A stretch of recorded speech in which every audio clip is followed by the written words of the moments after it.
Welcome to the Mommy Mentor Podcast. This parenting bullshit is hard, am I right? From sleepless nights with newborns to sleepless nights with teens, from potty training to sending them off to college, I'm here to get you through it all as your mommy mentor. My name is Kennedy-Heldt, and I'm a registered nurse and a mom of 3. I have professional experience with moms and babies as a postpartum nurse, which keeps the postpartum and newborn experience fresh in my mind. And I have 17 years of parenting experience as well. For information on this podcast and more, go to mommymentorpodcast.com. Parents, grab a cup of whatever you prefer and settle in for the next episode. Hello, Mommy Mentor audience. It's Erin. I'm back, your Mommy Mentor. This is a very special episode. We have another guest. I'm very excited. Her name is Lucy Wahl. She specializes in home organizing. I don't know about you, mommies and parents out there, anyone who lives in a home. I have trouble staying organized. I also have trouble getting my people who live in my house to stay organized. So it's chaotic when you live in a multi-family member household and it's not organized. So I have a very special conversation coming up for you guys with Lucy with tips and tricks on how to stay organized. And you can also check out her website, lmwedits.com. She is very specialized in what she does. Her home organization service is very well received and reviewed. I looked at her website. She has many accolades. She is a National Association of Productivity and Organizing Professionals Golden Circle member and has earned certificates in Essentials of Organizing and Residential Organizing. LMW Edits has a current NAPO business stamp of approval. So guys, I think this is your girl. If you need home organizing help, Lucy is the person you should talk to. It is amazing to have Lucy on the show. I'm so excited for you to hear this. Moms, you have struggled over the years with 900 different systems like me, trying to get your kids, maybe your mate, to keep the house up and keep it organized. I have the thing for you. This is going to be very exciting. When asked what her superpower was, she said, I help busy people get their homes organized and teach them how to stay that way. The very unique thing about Lucy's services is that she can totally help you suburban living people. She's an expert after all. However, she specializes in urban homes because urban homes have special needs. Small homes, a lot of people living in those homes sometimes, little storage. Anyway, mommies, let's get on with this next episode. Let's listen to my conversation with Lucy. It was a good one. Right. Hi, everyone. This is Lucy Milligan Wahl. She specializes in home organizing. I don't know about you, mommies, but right up my alley. I'm sure a lot of you too. Hi, Lucy. How are you? I'm good, thanks. Thank you so much for having me. I'm looking forward to chatting. Yes, you're welcome. Thank you for being a guest on the Mommy Mentor. I'm so excited to have you. You're only the second guest, so you're very special. Amazing. Yes, beautiful home background behind you. Everyone, we can learn a lesson. Look at how beautiful her home is. Thank you. This is my home office and also extra bedroom when in a pinch. So Yes, I understand. Multi-purpose. I actually have the same situation in my home office. Can you share some practical tips or strategies for busy parents to effectively organize their homes and maintain organization in the long run? Yes, I can. And I can think of so many, but I think the number one thing, especially when you have little kids and just stuff is coming in all the time from all kinds of different sources, is to really minimize. Because the less stuff there is, the less you have to organize, the less you have to clean up. And a lot of my clients with kids, the toys just come in like with birthdays and grandparents and everything. And it's more than the kids need or want. If you talk to the kids, they're like, oh yeah, I play with these things. And then there's this whole other Yes. storage area as well. So I would say have an eye to every time something comes through your front door, ask yourself, should this stay in my home? And just cut it off at the pass. Because once it sort of finds its way in, it gets into a bin or it goes in somebody's room, then it's a lot of work to make it leave. Whereas if you just start with like the front door is the threshold. Does it come across this threshold? If not, then I never have to worry about it again. Right, right. You don't have to deal with that guilt of like throwing away a toy or, you know, your child freaking out about the fact that you threw away said toy or whatever you did with it. Exactly, exactly. Yes, I remember that. Like so many goodie bags with birthday parties, Oh and it's yeah. like I honestly just never gave those. I think I gave them once because I was like, no, you know what? I don't like those as a mom, so I'm not going, you know, only the kids like these. And to be Yeah, the moms honest, all hate them. I know. And to be honest, you know, they all have enough toys anyway. So why are we doing this to ourselves? Yeah, so I remember that totally. Like it's so easy to get cluttered, and then they ask for something for Christmas and they really, really wanted it, but then they never play with it. Yes. Yeah. Yeah. Yep. There's such a thing as the we get it in the grocery store. It's sort of like decision paralysis. There are too many Mm. options. And so in the face Yes. of too many options, you pick none. Well, kids are just as vulnerable to that. I mean, if there are too many toys, they're just going to go back to the same one time after time because they have too many options to choose Mm-hmm. from. Totally. They probably are like overwhelmed with choices, as we all Yeah. would be. Yes, it's like Vegas child version. Yes, exactly. I like that where you say the door, because then if it doesn't even enter your home, you're not even dealing with the conversation of, oh, what are we going to do with this? Or to like take it out of the room while they're sleeping or something like that. Right. Oh, goodness. I've done that plenty of times, especially because I have twins. So everything times two. And Ah. I was like, you don't need to get two of everything. It's okay. They can share.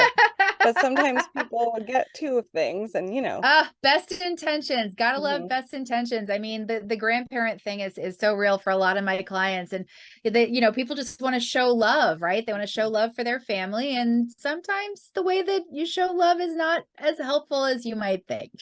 Yes, yes. I remember one of my episodes I talked about, it was postpartum visitors and like how people just descend upon this family, Oh and they're gosh. trying to be helpful, but they really are not exactly helpful. So it's kind of like Yeah. that, just like I told my audience to like give direction in that situation, as in, you know, what does your child want or need? And I would always almost ask for stuff that they needed, you know, Yeah. out of my own selfishness too, to be honest, because it would be like, well, if you can get him a few outfits, that would be great. But of course, Yeah. outfits are not fun to open. That's true. It's not quite the same effect on the Hmm. on the birthday morning. Exactly, exactly. But yes, that whole bringing it through the door. Did we bring it through the door or did we not? That makes Hmm. a big difference, totally, especially in a child's mind. I would think, you know, if they've never seen it in their home, it's kind of like, Yeah, oh, and then you're norm what you're doing is normalizing that decision, right? Because we can't have everything. That's something that we're all going to teach the kids, right? Like that's an important life lesson. And so it's just normalizing like we can't have everything. So we need to be intentional about what we do choose to bring in our home. And then once it's in our home, we have to take responsibility for it. So the other thing that I always tell parents is that there's two key aspects of organizing with kids that they have to keep in mind that maybe is not top of their radar. Two very important things. One, you have to model organizing. So the parents need to model organizing skills in their own spaces because I mean, you know, if you have like if you've ever had a toddler and you ever actually accidentally said a curse word in front of them, what do? They immediately repeat it. You know, whatever you do, they're gonna do. So if you're tossing your laundry hither, thither, and yon, or you're leaving stuff all over your kitchen counters, guess what they're gonna do? The true. same thing. So you got to get your own house in order first. Hmm. And then second, and I think this sometimes goes a little overlooked just because of all the demands that are on parents. And so I'm saying this with like all of that understanding is you do have to teach organizing skills. You Hmm. can't go from zero to clean your room. Like there's a lot in there that Hmm. you have to teach. Like, what does it mean to clean your room? What's the standard? What are the steps I go through? What does it mean to have succeeded? What does it mean to not have succeeded and have to do it again? And these are things that you have to build up on starting from when they're very young, starting from when they're about, 18 months, 2 years old. Like, hey, can Hmm. you take your underwear and put them in the laundry bin? Okay, mom. That kind Hmm. of thing. And it's little stuff like that. But if you build on it from a young age, it doesn't have to be sitting down your 12-year-old and being like, look here, buddy, you got to clean your room. Right. So those are the two things that I always talk about is the modeling and then the teaching of the skills. Perfect. Yes, I agree with that for like wholeheartedly. I made the mistake of, and I say it's a mistake, but like I was the person who, when they were trying to clean and help me, they were making it worse. And I was like, oh, please stop. Yeah. And I didn't let them Yeah. help. And I'm like, oh, I'm like, I burned my bridge, like because if they grow up cleaning is what I've learned, it's normal to them. So it's just like Yes. something that they already do. I've always expected them to like clean up their toys and clean up after themselves and those types of things and ask them, can you do XYZ for me?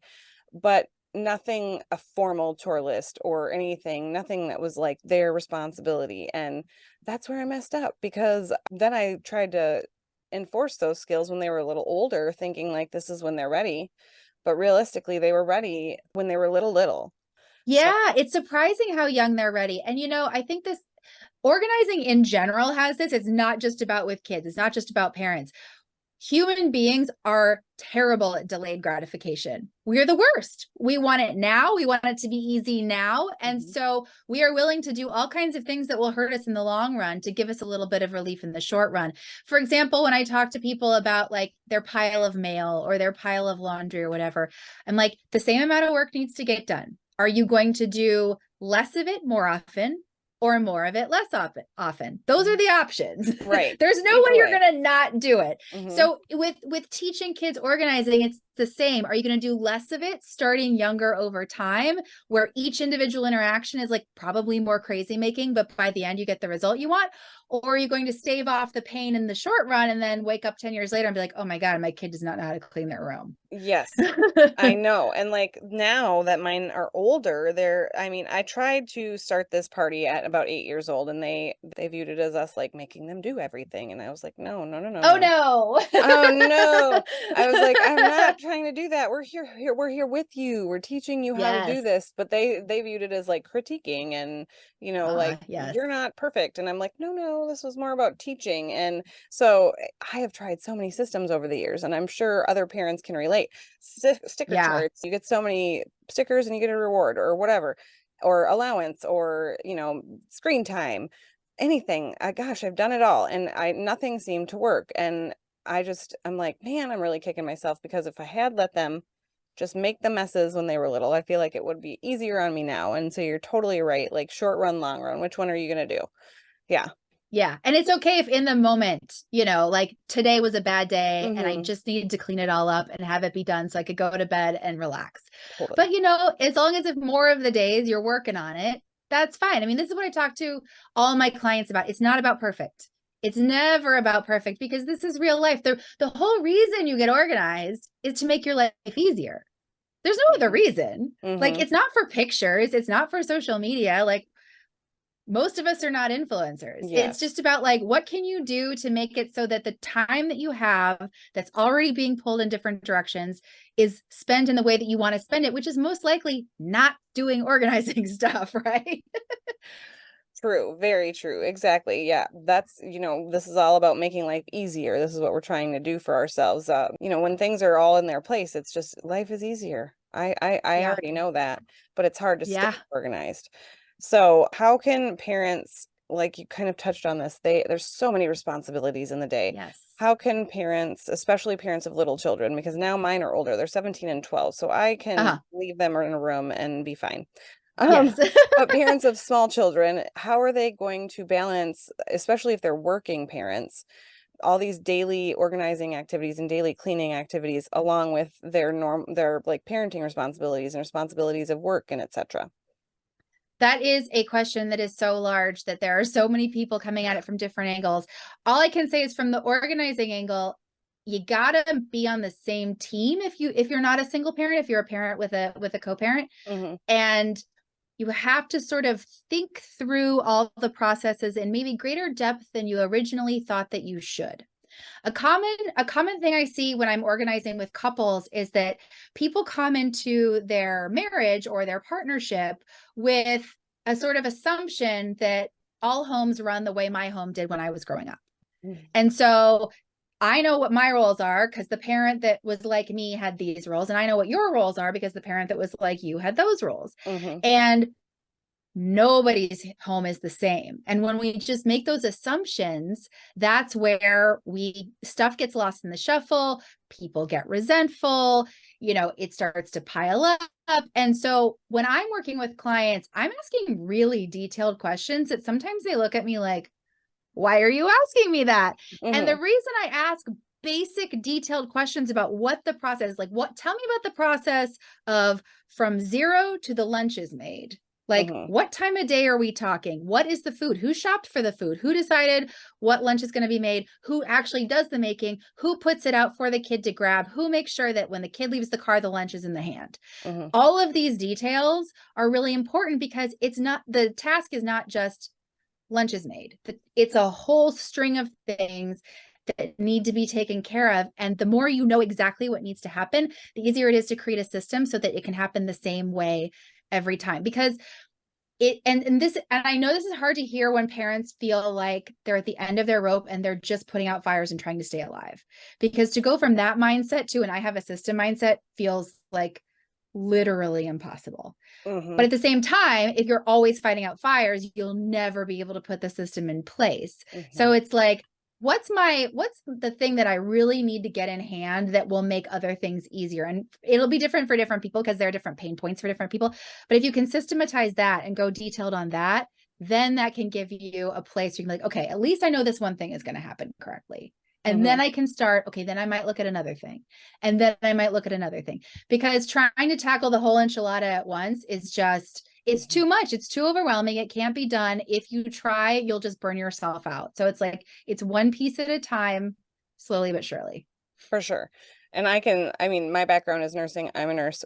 We have protocols. We have reasons. And when we're in nursing school, even the way they teach us to pass medication to patients is they say do the same exact thing every single time. Because A, it's a system for yourself, so it's quicker. B, you did what you did or did not do because you do it the same way every time. Yep. So you'll kind of know if you missed a step. It'll be more obvious if you missed a step or more obvious if you did not miss a step. Because you do it the same way every time. Exactly. And that's the genius behind things like an organized drop zone where like the phone goes here and the keys go here and the wallet goes here. Because then every time when you're leaving the house, they're going to be there. You don't have to look. You don't have to throw things everywhere and look under furniture and the whole thing. Again, it's about making life easier. It's not about having that mudroom that you can take a photo of and post on Instagram. Yes, my children, I think that mom is kind of crazy and just is like, I like things just so. And I do like things just so, but there's a reason I like things just so. And it's because then I can find it. Yes. Or it's easily accessible in an emergency. Say it's an emergency type object, or it's your favorite shirt, or how do you think I know where everything is? Yeah, Mom, definitely. where's this? I know because I organized the house.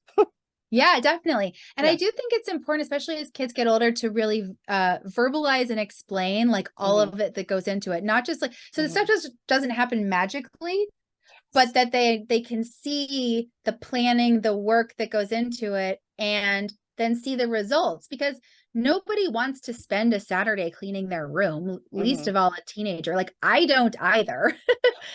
But I also know that if I'm keeping my closet clean, then my week is easier and my mornings are less rushed and everything just kind of works better. So it's about like really calling out those cause and effect aspects of things we do. And then the other funny thing that I have found in my life is the more you verbalize that and call it out and get into the details, the more you realize what is really important and what you can let go just a little. Because I'm a professional organizer. I like my stuff just so. But there are some things that I can in the moment go, you know what? It's more important that I'm going to go spend time with my family right now. I don't need to spend another half an hour making this perfect. It's not worth it. But you can only get to that place of being able to see that once you feel like everything is working well, right?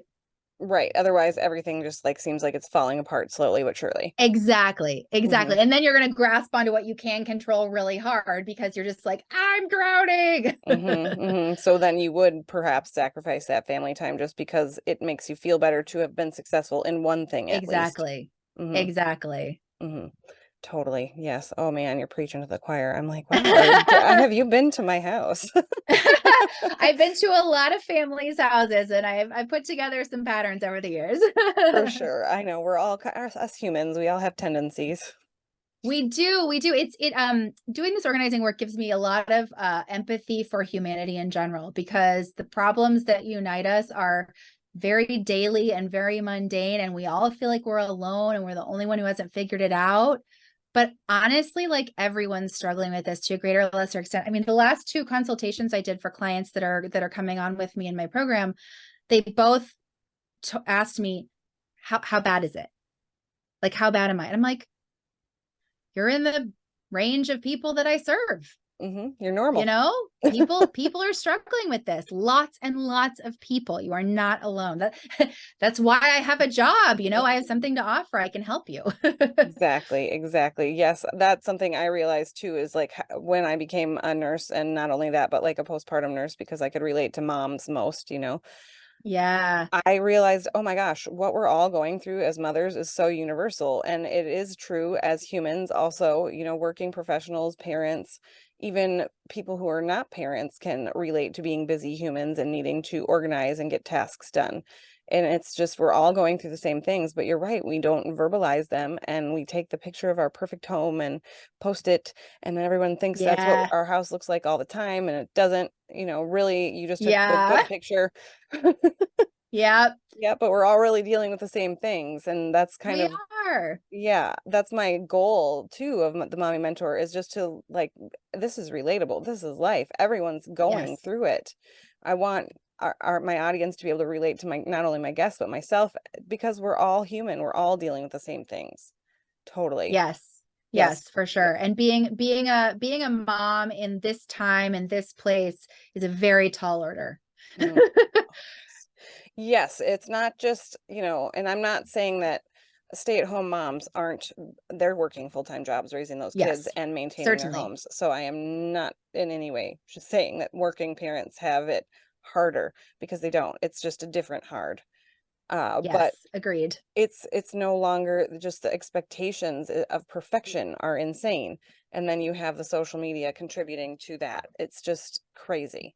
What are some common challenges that busy parents face when it comes to home organization? How can they ever overcome these challenges? We kind of talked a little bit about this. Yeah. Well, I can get into some different types of stuff that bug people. Definitely. Um, Definitely.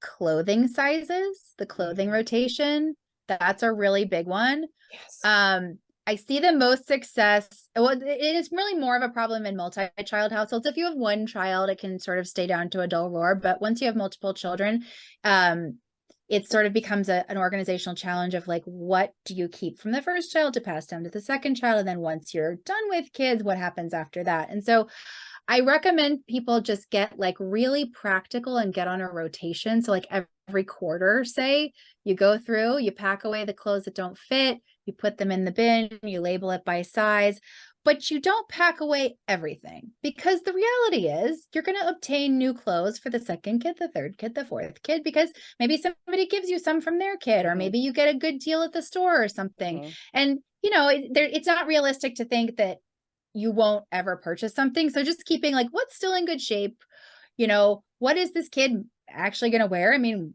kids have taste at a pretty young age, right? So like we know if the sparkle kid is going to want to wear sparkles. Hmm. True. And then once, the clothes are grown out from the last child, to really only keep maybe a couple of special outfits for memorable occasions, and then being willing to let go of the rest to someone else to be able to use them. Because I do see this tendency, especially after it's the last kid and you're kind of going into that phase of, oh no, there's no more coming after this. This is a big, big moment in life to want to hold Hmm. on to everything. But especially if you're taking a lot of pictures, and I know that we all have just camera rolls full this Tons. day and age, you have pictures of the outfits. So that's good. And having a monument to your children's childhoods is sometimes going to get in the way of enjoying them now, because that's maybe space in their closet that you can't use for the gear for the project that they're doing right now, the sport that they play right now, the clothes that they wear right now, the sheets for their bed that's no longer the toddler bed, things like that take up space. And when it comes to storage, it's always a trade-off. There's always a trade-off between what you want to keep for memorabilia reasons and what you need to have for your current life. And even in the largest storage spaces, there is that trade-off. Some of my clients with the biggest houses you can imagine have said to me, well, you know what the problem is? I just really don't have enough storage space. And I'm like, if the people with the most storage space in the world can say there isn't enough, then I don't think it's the storage space that's the problem. You know, so I encourage people to really just focus on a few special things and then live in the now when it comes to kids' clothes. So yeah, kids' clothes, that rotation system can be a real struggle. Another thing that I see as a struggle for similar reasons is kids' art and schoolwork. Oh, yeah. Because every little piece of paper that comes through the door could be precious, could be not. And I see this as an opportunity to teach organizing, to teach kids how to decide what's important to them, because if everything is important, then nothing's important. That's true. Teaching them to figure out what's important for them, and then the tough part for the parent to respect that and be okay with that. And if your kid doesn't want to keep something that you want to keep, acknowledging that and then taking your responsibility for that instead of saying, oh, you need to keep this for me. Because you want to sort of create that distance and like empower them to make their own choices for themselves. And then you can make the choices that you need to make for things that are really important to you. So yeah, with kids artwork, a commonly done tactic that I use with clients is you sort of pick a bin, like a big plastic tub. You say, this is your art bin for your whole life. You can fill it up however you want. If it gets too full, you can go back through and take things out and make more room, or not. It's up to you, but this is your bin. And you can make going through it together a thing. If sort of it starts to fill up for all the kids at the same time, you can sort of make it an activity. There are lots of different ways to approach it. Depends on your parenting strategies, your favorite activities. But in the end, it's like, here's the limit, but you can do what you want with the limit. And that can kind of build the skills of like, what do I need to do to stay within this limit? I love that you're putting that on the child, because I don't know about most parents, but for me, I was the one picking the things that we're keeping, unless it was something that was like, obviously they worked very hard on, and I would say, would you like me to keep this? And if they said yes, I would. And if they said no, and I had 5 million of something else, I would get rid of it. But you're talking to the lady who has Rubbermaid bins full of schoolwork for every year in a plastic Ziploc, and then clothes. Given the fact that I had twin girls, you can imagine how many clothes I saved. Large volume. Yes. And then my son, I saved less clothes, but that he was only one baby. But at the same time, he was a boy, and boys are harder to have fun with the clothes. So I'm like, you're looking, are you in my storage closet? Because I have Rubbermaid bins full of school stuff and Rubbermaid bins full of baby clothes. And I'm like, oh, she's in my closet. No, no, but again, you're not alone. I love that, putting it on the child, like what is important to you to keep. And that also prevents you from spending all this time doing this organizing. It puts it kind of on them. You're teaching them also organizing, but priorities, which is important to keep and which is not. And then, how to prioritize throughout the years and kind of part with things as they get older. I mean, so many lessons in that, because I don't know how many things I've held on to just because they have sentimental value. And it's like, but do I really need this? Or that my mother held on to for sentimental value. And I'm just like thinking of all the stuff she's given me from my childhood and how little of it I've kept because I don't remember any of it. So it's just kind of crazy to me that we're putting this on the child. That makes so much sense in so many ways. And I always want to remember to not raise the stakes when they don't need to be raised. Like, for so much of organizing, people are keeping things because they're really worried about what will happen if they don't have this thing, if they got rid of it. And I just always try and let's talk about what the stakes really are here. So, if you get rid of a piece of art that a child loved, what is going to happen? They're going to be sad, of course. And of course, you're going to apologize because, you didn't mean to get rid of something that really meant a lot to them. And hopefully you can repair that. And, in 5 days, in 5 weeks, in 5 years, will they remember? Will it be a huge, crucial thing? Likely not. It could be. I'm not in your families, but Likely not. And so I think remembering to keep it all in perspective that, as long as everything is done with care, then each individual decision is less fraught. Very nice. Very nice. That's so smart. Yes, that you showing them you care about A, if you made a mistake, but B, that you care Yeah. about their things and what's important to them, then they'll know if you do make a mistake once that you didn't mean to and let it pass a Yes. little easier. Yes, exactly. Yes, because we're all worried about, oh gosh, what if, we get rid of anything under the sun? It could be an artwork piece, it could be a toy, it could be a piece of clothing, and you get rid of it, and they all of a sudden ask about it, and you're like, what if I?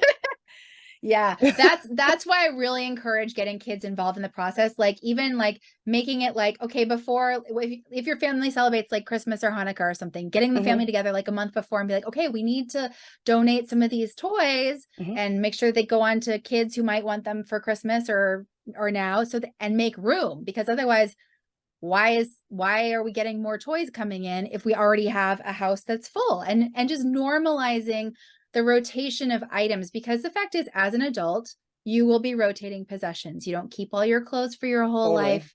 You always are going to shop. Like I sometimes have clients who are like, I am never shopping again. And I'm like, that's just not realistic. Like, of course, reduce consumption. That's probably a good idea, but like, Mhm. let's be realistic. There will always be rotation. And so normalize both things coming in and things going out, so that Mhm. it's not that each individual item carries so much emotion and responsibility, but that people can have the kids can form a healthy detachment to objects and just use them as the tools that they are for play or for learning or for connection or for whatever you're using them for. I love that. They are things ultimately, and the things the memories that you have or emotions you have tied to that thing are still going to be with you even if you got rid of that thing. Exactly. Mhm. Exactly. Mhm. Yeah, says the lady who got a sweatshirt at her first concert last weekend and she's never taking it off. Ah, yes. What a fun moment, though. Yeah, yeah. I'm like, I'll have this for a while. Leave me alone. Yeah. Yeah. Okay, how about like specific areas of the home that you've noticed that are harder to keep organized? Specific rooms or areas that are more trickier than others? I think mudrooms can be tricky, but in the end, I just see a lot of kitchens being tricky, because the kitchen being like the heartbeat of the home, Hmm. it tends to agglomerate lots of things that don't necessarily belong in the kitchen, but because everyone's there all the time, they end up there. And so there's nothing exactly wrong with that. It just, to me, that means that there's not a good system for those other things somewhere else. So, like, Mm. if all of the kids' homework is ending up in the kitchen, that means that there's not another good place for it to live. Like, for some reason, it's not going to their room, it's not going to the mudroom, it's not going to the living room, or wherever you want them to be doing homework, it's ending up in the kitchen. So, to me, the kitchen being full of other random stuff says to me, what are we missing elsewhere? What do we need to set up so that it doesn't all just like come here and get in the middle of everything? Hmm. Hmm. That makes sense. Yes, I'm like, yep, that's my kitchen. Yeah. Yes, the kids come home and they put their school stuff down and then mail trickles in and hair ties everywhere and Yep. Yep. And I have a very clear memory of coming home every day after school, dumping backpacks in the front hall, running into the kitchen for a snack. And without fail, my dad would come in the door at 6 o'clock and go, girls, your backpacks are in the hall again. Okay, go get the backpack, take it to the room. yeah, yes. So it happens. It's Hmm. just like there has to be a place for it to go. Like, for example, when I was a kid, I had a desk in my bedroom, Hmm. so I could take my homework there and do it. I was also allowed to do homework at the kitchen table, but I had Hmm. to then take it back to my room. So it was just like knowing what the pattern is for each category of object, Hmm.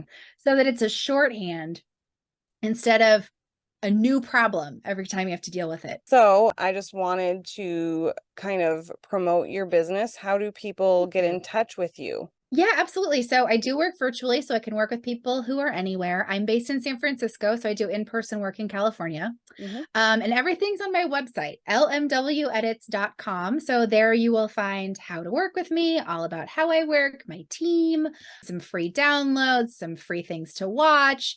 You can buy some organizing guides if you would like.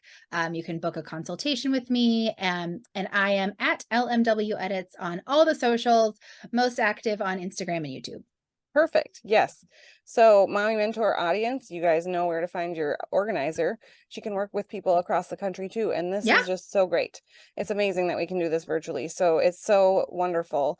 So, all of you, anyone who needs help, go find Lucy on her website and get her services, because let me tell you, if her space looks that beautiful, I know she can make your home look just as beautiful, if not more beautiful, and also make your life easier and more peaceful and give you more time to spend with your kids. That's the goal. That's the goal.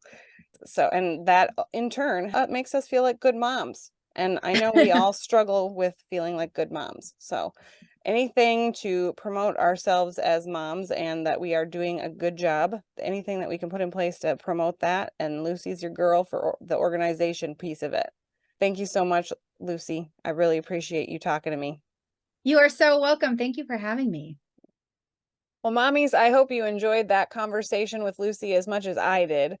I can't believe how much I learned in just that short conversation alone. I'm definitely going to go check out her website, lmwedits.com, and I suggest you do the same. She can help you wherever you live, so you do not have to live locally to her. Please contact her if you would like any help with your home organizing. I know she's your girl. Mommies, I hope you learned something from this episode just like I did, and I hope you'll go and rate and follow the show. And please message me if you have any suggestions on things you would like me to talk about or guests, experts you would like me to have. You can email me right from my website, mommymentorpodcast.com, or you can DM me on Instagram. My Mommy Mentor is where you'll find me on Instagram. I hope you guys have a wonderful whatever time of day you're listening, and I will talk to you next time, mommies.